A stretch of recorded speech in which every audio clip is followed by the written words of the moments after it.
মধ্যপ্রাচ্যে চলমান যুদ্ধ পরিস্থিতির প্রভাব পড়তে শুরু করেছে উপসাগরীয় দেশগুলোতে।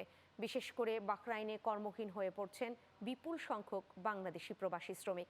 কাজের সংকট, বেতন বকেয়া অনিশ্চয়তায় দিন কাটছে তাদের। বাহরাইন থেকে পাঠানো তথ্য ও চিত্রে দেখুন ডেস্ক রিপোর্ট।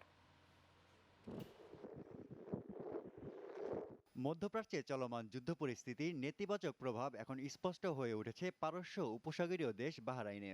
এ দেশের বিভিন্ন খাতে কাজ কমে গেছে। নির্মাণ খাত, রেস্টুরেন্ট, রিক্রুটিং এজেন্সি ও ছোট ব্যবসা প্রতিষ্ঠানগুলোতে দেখা দিয়েছে স্থবিরতা। এর ফলে সবচেয়ে বেশি ক্ষতিগ্রস্ত হচ্ছেন বাংলাদেশি প্রবাসীরা। আবার অনেকে কাজ না থাকায় দুশ্চিন্তায় দিন কাটছে।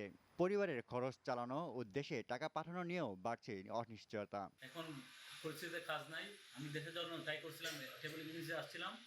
এখন টিকিটের যে দাম অনেক হাই প্রাইস, তাছাড়া সব মিলিয়ে অনেক আতঙ্কিত আছে।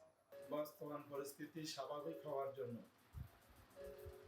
আর আমরা সবার কাছে দোয়া করব এবং সবাই আমাদেরকে ব্যবসার জন্য সহযোগিতা করবেন।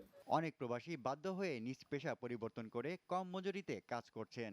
আবার কেউ কেউ দেশে ফেরার কথাও ভাবছেন।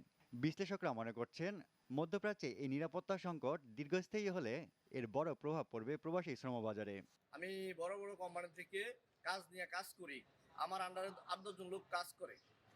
এখন খুব ক্রাইসিসে আছি, আমার আন্ডারে কাজও নাই, আমিও বেকার, আমার লোকগুলোও বেকার। বাহরাইন সরকার প্রবাসী বান্ধব, আমাদের প্রবাসীদেরকে নিয়ে ভালো একটা ডিসিশন নেবে এবং কি প্রবাসীদের কল্যাণে কাজ করার জন্য ভালো একটা ব্যবস্থা নেবে। প্রবাসী কল্যাণ মন্ত্রণালয়ের পরিসংখ্যান অনুযায়ী বাহরাইনে প্রায় 1,50,000 বাংলাদেশি প্রবাসী রয়েছেন। Asif Hasan, channel 9 news desk.